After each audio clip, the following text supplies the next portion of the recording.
What's up, my mental health, the New Wealth family?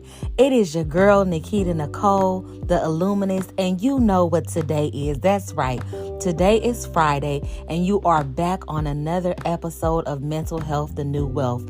I must toot my own horn. I am so proud. From January until this moment, I have ran 2 consecutive quarters back to back. I have been able to work through so many mental health difficulties and disorders, and I hope that these episodes were able to bring you life. That being said, this is the last episode of season 1. I will be taking a moment to refresh and prepare to bring you bigger and better episodes starting the beginning of July. Don't worry.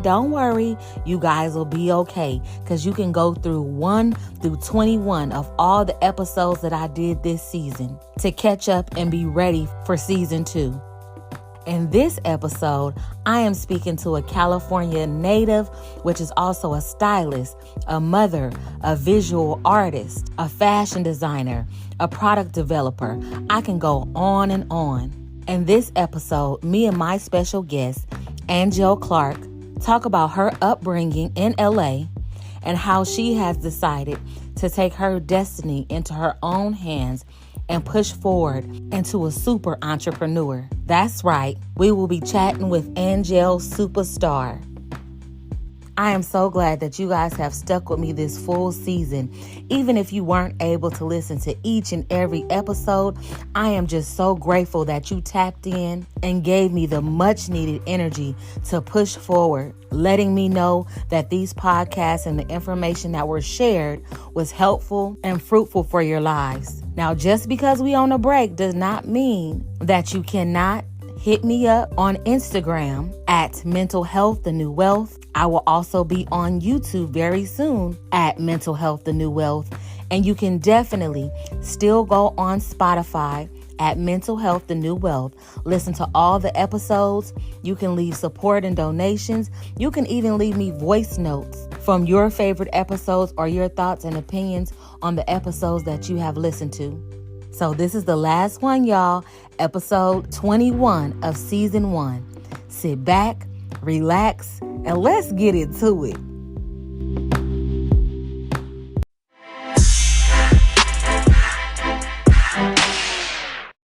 Welcome and thank you for tuning in to another episode of Mental Health, the New Wealth.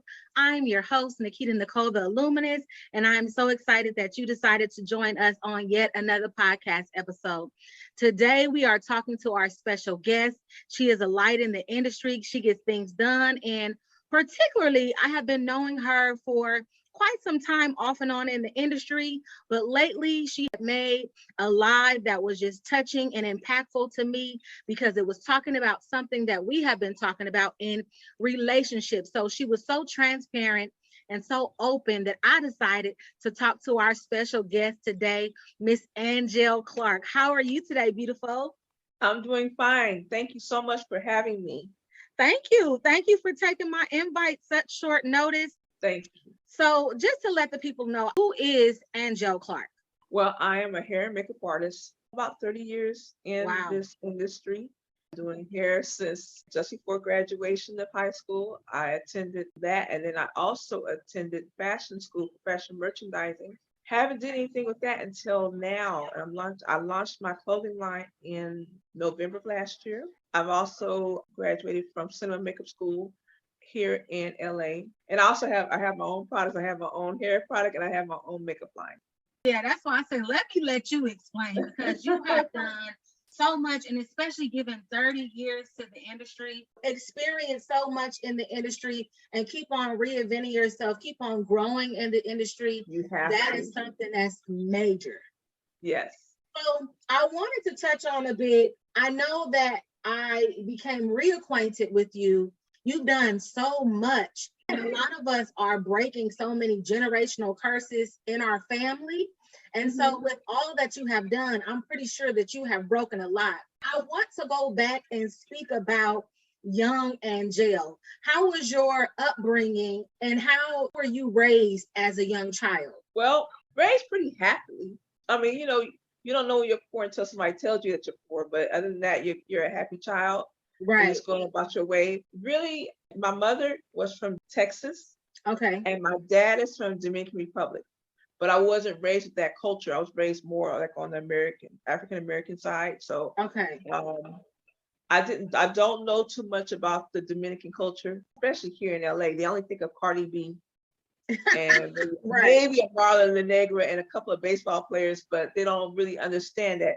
Not until you go to, like, of course, New York, maybe some places on the East Coast, they're more aware of the DR culture. I'm getting acquainted now myself because it wasn't encouraged, or it wasn't even brought to me to know my heritage. And that kind of hurts. And I know that as African Americans, we're all over the place. We're all over the diaspora Right. when it comes to where our roots are. But since I was able to at least find that part, still wasn't encouraged. So I don't speak Spanish. The little bit I do know, my daughter says you sound like you're speaking ratchet Spanish. So I sometimes I don't even try, but I do understand a lot of it. I try to watch the TV novelas to try to get some type of footing, with the language. But as far as the culture and where I come from, I haven't been to the Dominican Republic yet, but I do plan to go in the near future.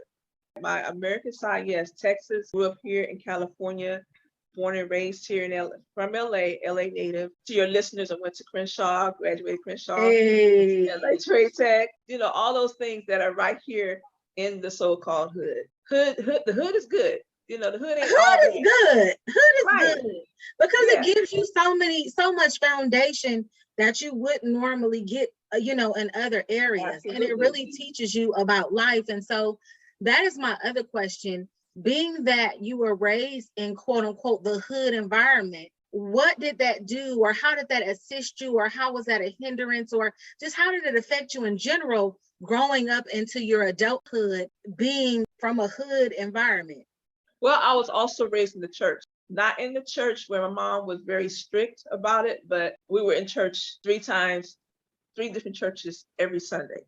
Oh, wow. So that type of thing. But, I could listen to what I wanted to, I could wear what I want. But I know a lot of my friends couldn't do all that. And still to this day, a lot of my friends don't do that because that's so ingrained in them. So I got a lot of freedom, and that allowed me to I'm also a visual artist. So it allowed me to do that. It allowed me to express myself through fashion. Yes. I didn't get caught up in all of the church things. But as far as, I would say I was hood, but I was church first. Right. Because I wasn't able to hang out with a lot of friends. I wasn't able to be at home. I had to go to rehearsals. Then we had to go back. And then I was singing here and there and everywhere, all around the city, doing concerts.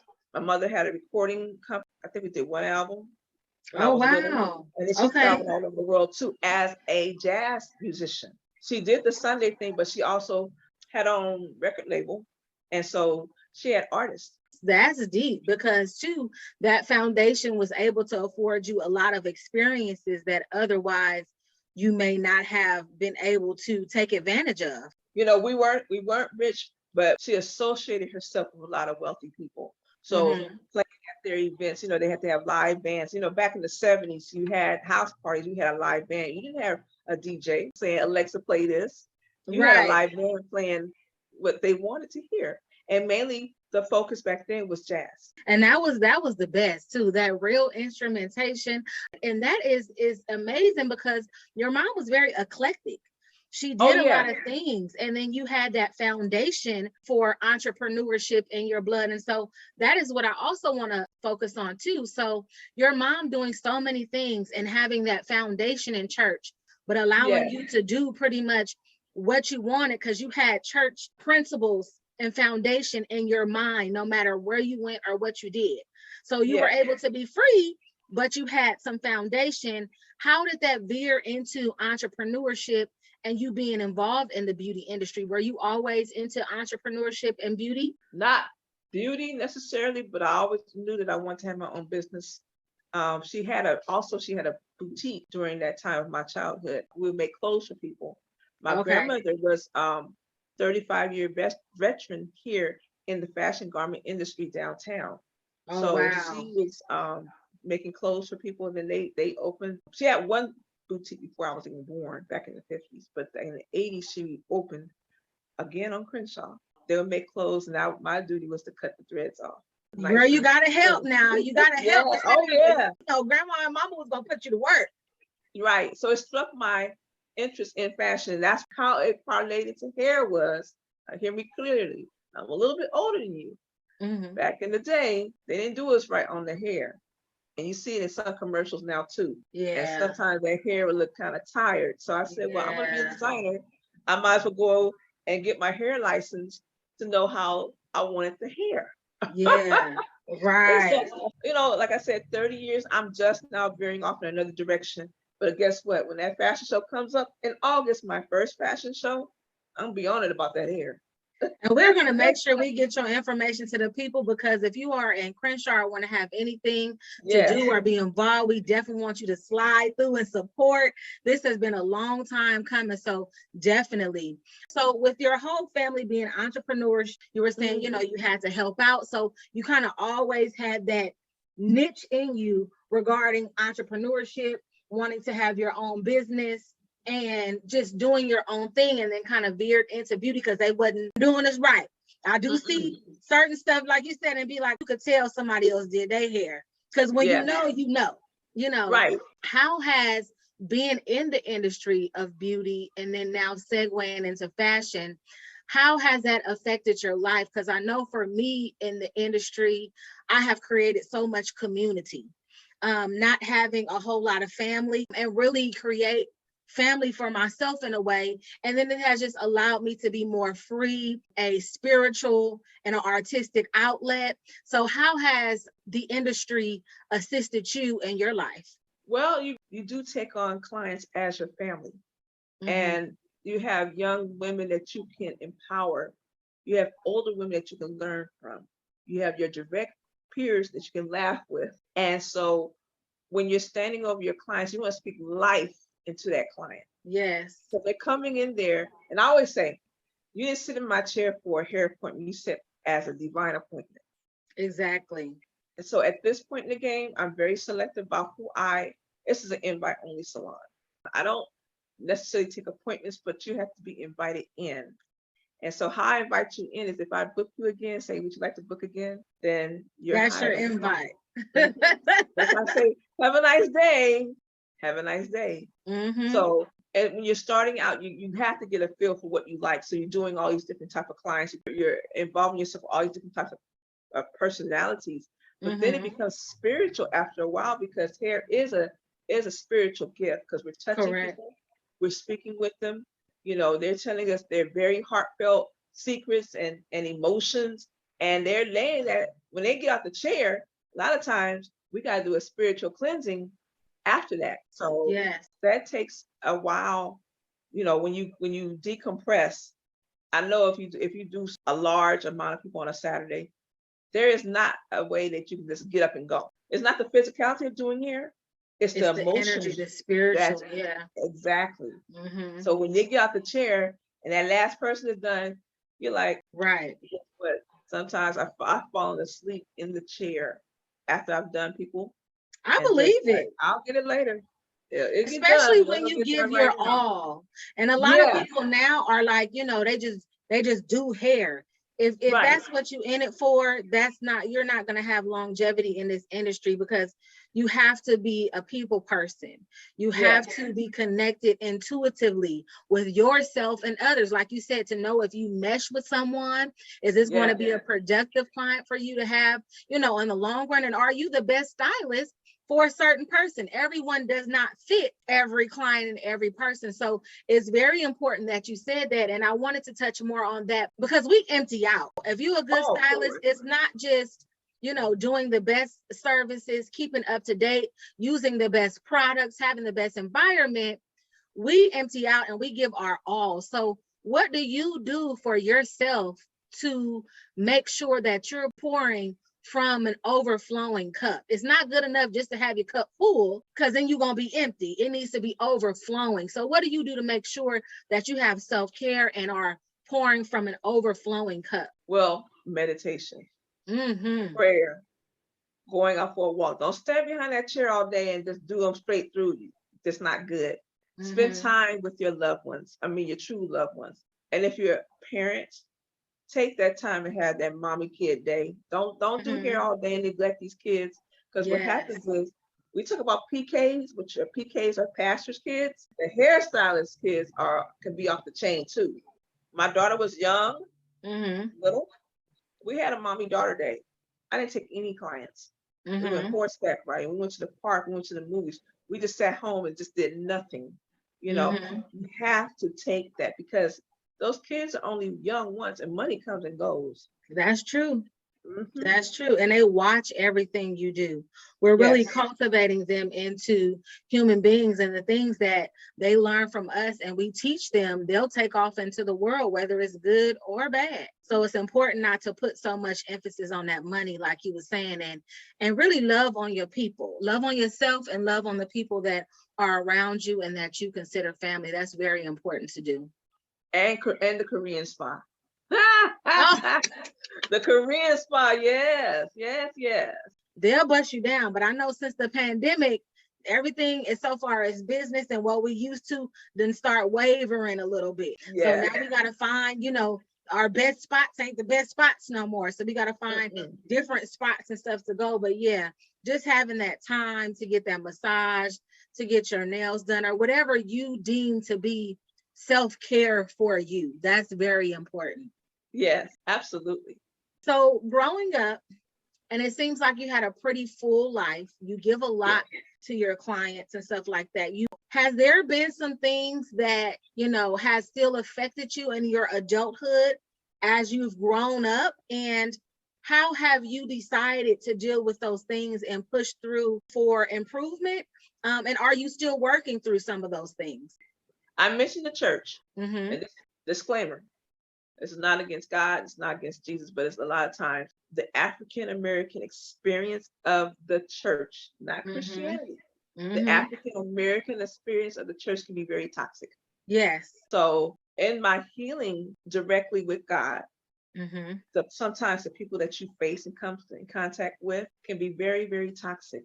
So what I've done recently is I've had to pull away from the church people and be about the things of God. There's a difference. Yes. Okay, so when you're following those people that follow after the pastor, and they said this and they said, well, what is God saying? Exactly. You're putting yourself under a line of bondage with the African American church experience. So that means I can't wear red lipstick. I can't wear braids. I can't wear jewelry. I can't wear my skirt past my knees. I gotta wear my dress. I can only wear a dress. I can't wear pants. I can only wear a skirt down to the ankles, past the ankles. I can't wear nail polish. And it's a lot of can't. And it's like in the beauty industry, there's freedom. Right. So we're touching people's lives through beauty, right?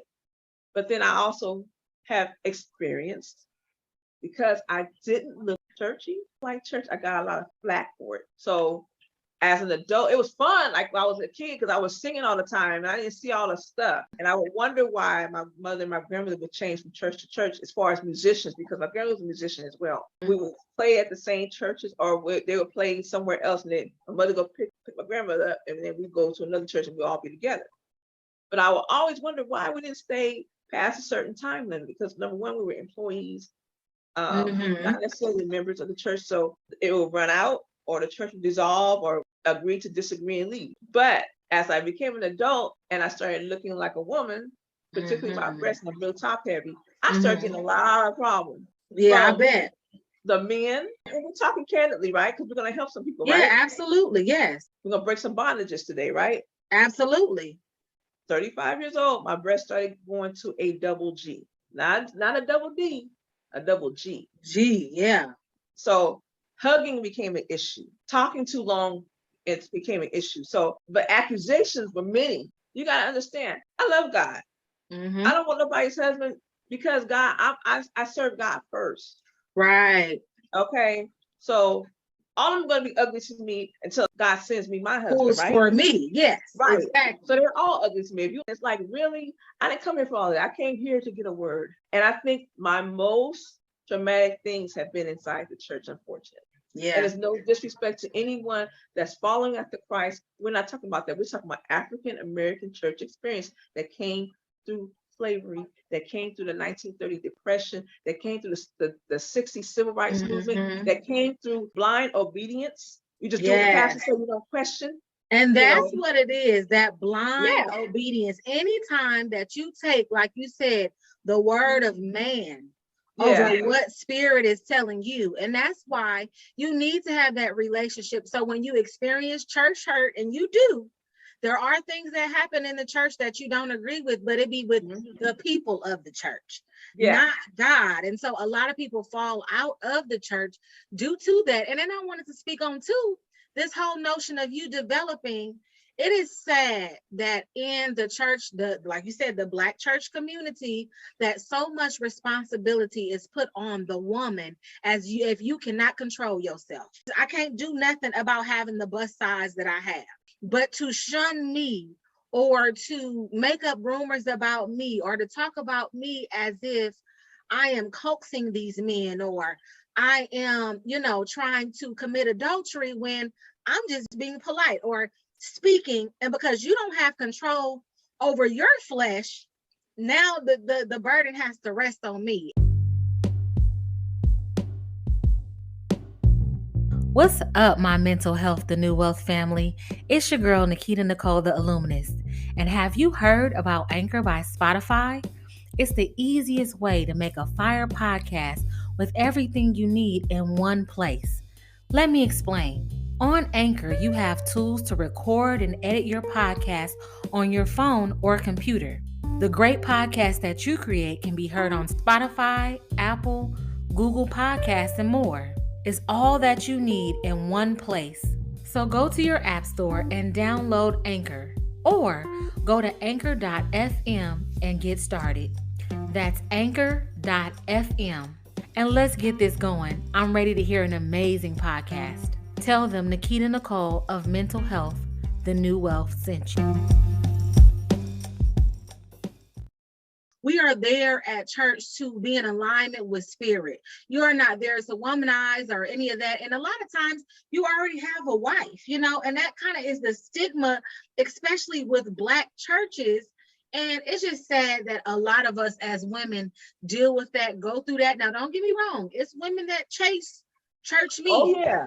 We're not going to fade the blind eye to that. There are women who only go to church for that reason. However, when you're really there and you're developing, in God and in yourself as a woman, it's just really hard to have to deal with some of those things. Right. And it goes to show the mentality of the person. They might be in church, but they sure act like they're in the club. Exactly. And you have to have a relationship with God first, so that when people do what humans will do, you're not disappointed in God. Your relationship with God does not lessen. It's not affected so much so. And you might have to move around. Like you said, your mom and your grandmother did. You might have to move around where spirit is, to be in alignment. But that's because they were able to do that because they had their own relationship with God and not so much the church and the church people. That's what's important, to have your own relationship with God. Right. And so what other things in your life did you have to kind of get some understanding about for the betterment of yourself in your adulthood? Well, I'm going to say the family, the blood people that we call family. That has been the most challenging as an adult to really deal with. I hear a lot of people in my chair talk about they've gone through sexual molestation, they've gone through those type of traumas, but mine is more or less the youngest of three sisters. That was my mother's first marriage. My dad is much younger than my mother was. He's from a different country. I was told that I was actually a different heritage than I actually was. I was told that my dad was from the Fiji Islands. That wasn't true. So looking at my birth certificate, it was Dominican Republic. And then just making fun of that culture. You don't know anything about it, so you're going to call me a dirty Mexican? Family members, that could be very hurtful. Look at my hair, okay? So my mother didn't comb this hair when I was little. And it was big and it was wild. And very seldom I got it pressed. And I ended up with a lot of trauma behind that because kids would tease you. Kids are cruel. Yes. Another episode. But in that, you're not being made aware of your heritage, and you're not being made proud, trying to assimilate. Mm-hmm. And not with the pride of having curls, having a certain skin tone. My daughter looks more Dominican than I do. Now, as she's growing up, people have asked her and said, "Are you all Black?" Of course, I'm all Black, but she always says, she always jumps up on defensive. Right. But she knows the routine. She knows what I have experienced. She knows what I went through, and that I have to go and tell her about her heritage. Now, do I have to go make her look? No, she's telling me stuff. And my father's still alive. We reunited in the week of September 11th. Oh wow, that was a blessing. Oh yeah, yeah. We all, we found each other that same week. September 11th was on a Tuesday, I believe, and we found each other on a Saturday. And you guys get to know more of who you are. You get to ask questions directly from the source. So then you can be like, oh, that's why I like that. That's why I do that, because that's the other part of you. So that's so powerful that you were able to meet him. And then thank God for Facebook, because then the other cousins and my uncle and my other relatives started chiming in, and now we're all friends on Facebook. And now I'm actually able to, thank God for the internet, I'm actually able to go on my own and find out different things about the culture. On this side of the family, my mother's side of the family, it wasn't encouraged. I know more about collard greens, let's say that, than I know about plantains, rice and peas. Right.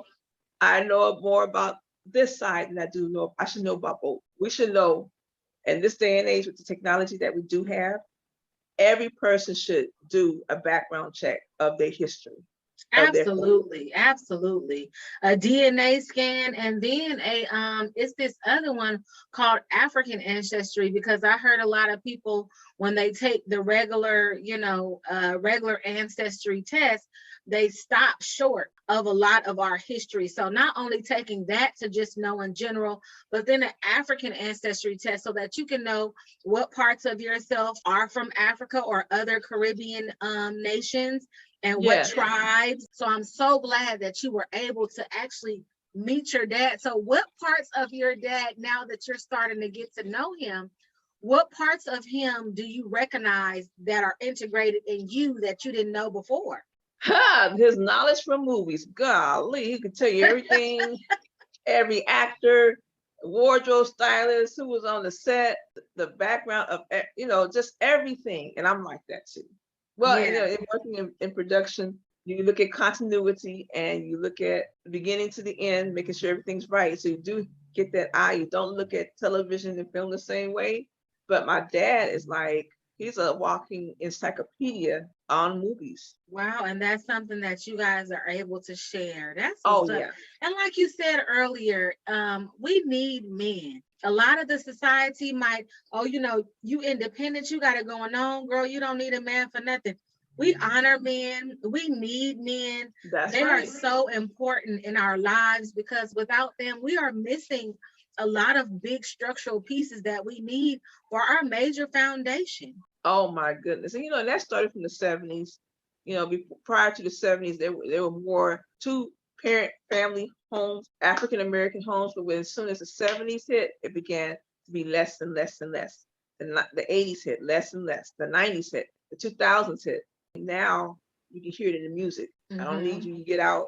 I don't need you. I disrespect you, you disrespect me. There's no family. There's nothing in talking about family or true love. And it's definitely by design.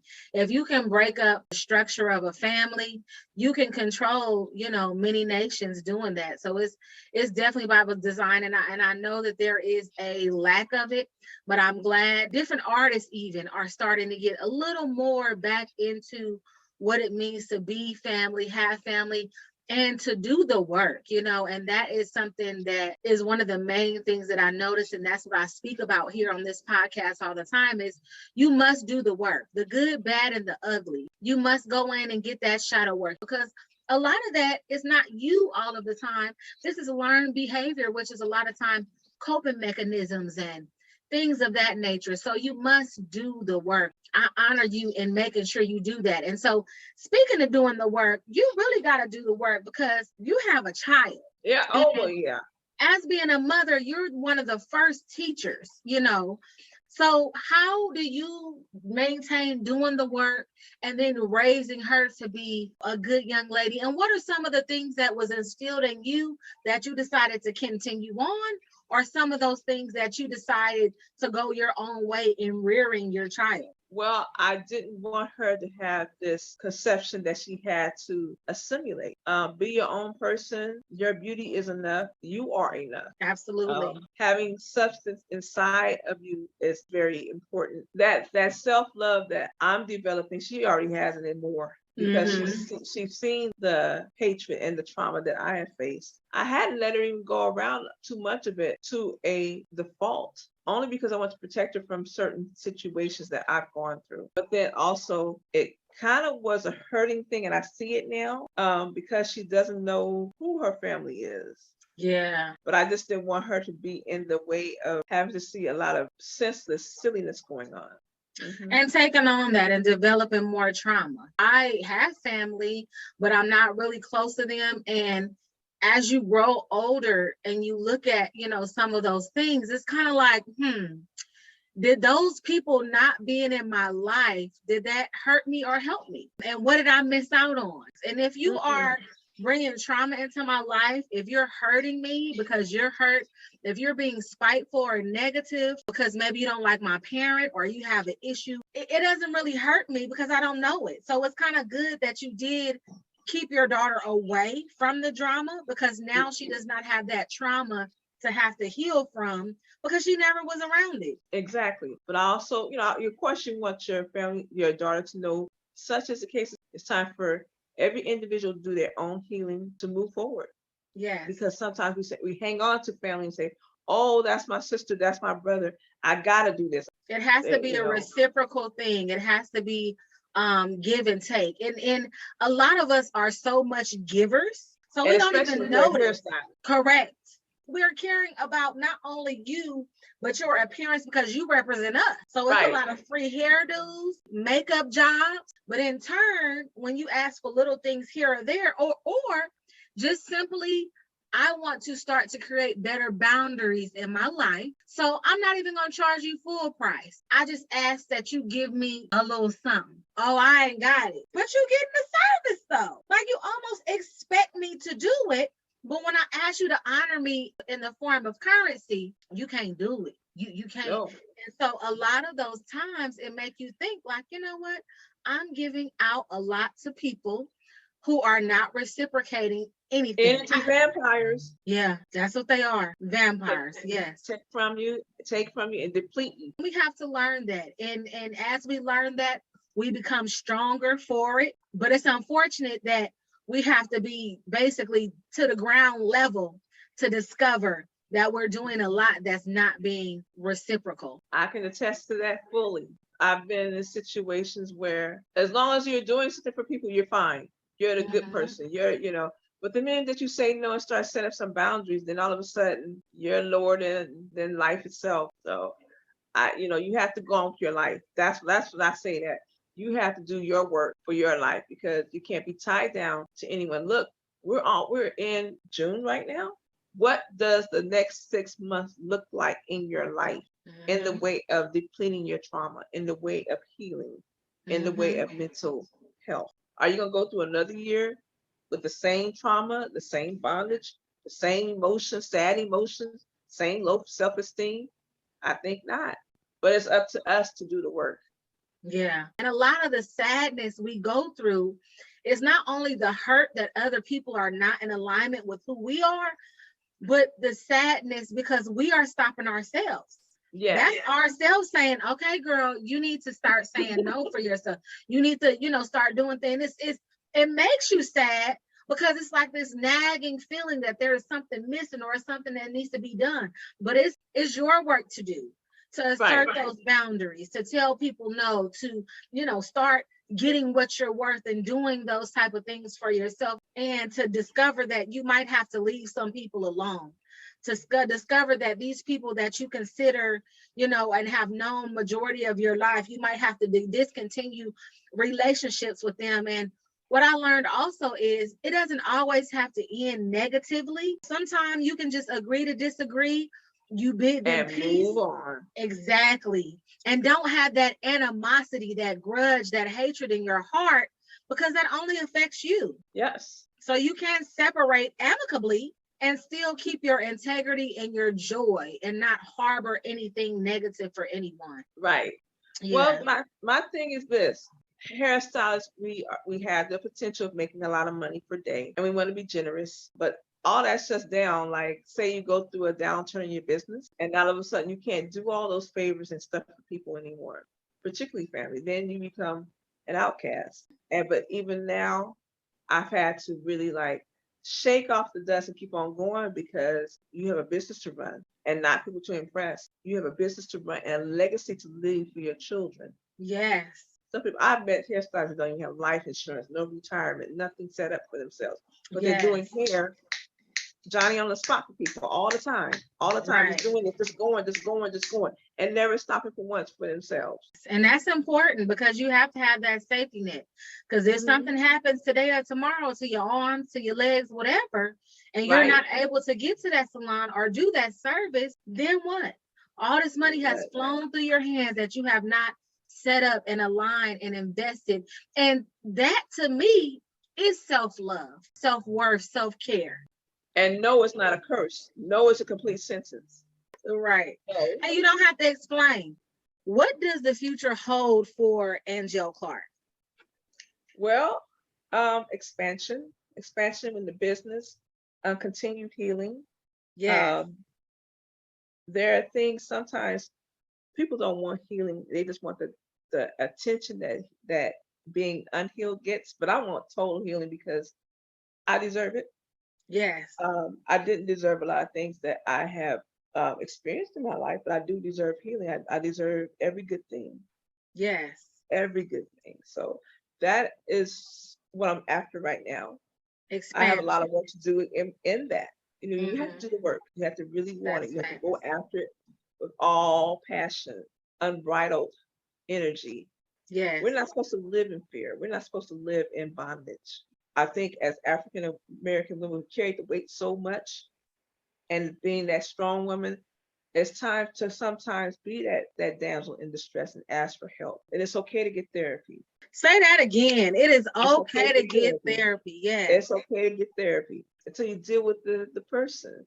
Whether they forgive you or whether they work on themselves or not, that's not your business. Till you do the work, you're going to continuously feel that pain. We don't have to be in this fight or flight thing all the time. If I'm a strong Black woman, no. Sometimes I need a hug. Sometimes I need a handheld. Sometimes I need an encouraging word. Right. Stop saying you don't. I don't need no man. You do. We're made for connection, companionship, and be compassionate and love yourself a lot more. Come on, Black women. And loving yourself doesn't mean having a whole bunch of material things. It's just loving this heart of flesh. No matter what that looks like. And it might not look like what it looked like on Instagram, Facebook. It might not be what you see in general, but it's you. And you were only given one you know, in this experience. So you have to love it. And the things that you do not, you must do the work, like you said, to improve. But you must improve inwardly first. Because a lot of people like to do a lot of fixing on the outside. Right. But be terrible on the inside. And you still are not a beautiful, bright individual. Exactly. So I appreciate you being able to share with your experiences and the different things that you have gone through, because it is to help others and it is to heal others. I'm glad that you were able to share a portion of your transition, you know, in church. And with family, because a lot of that, sometimes people don't come back from that. And I'm so glad that you were strong enough to be able to look and say, no, I don't have to be in that.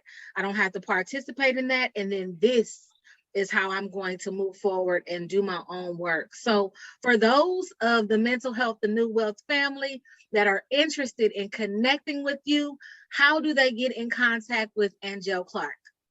Serious inquiries only. I am on Instagram, and that's Angelle Superstar, ANGELLE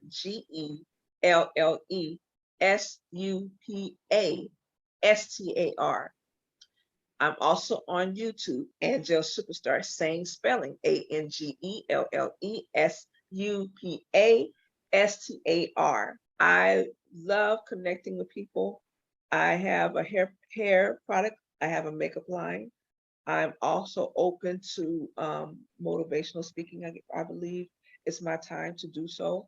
But I'm also taking the necessary steps to get all this toxicity out. And we can be toxic as hairstylists.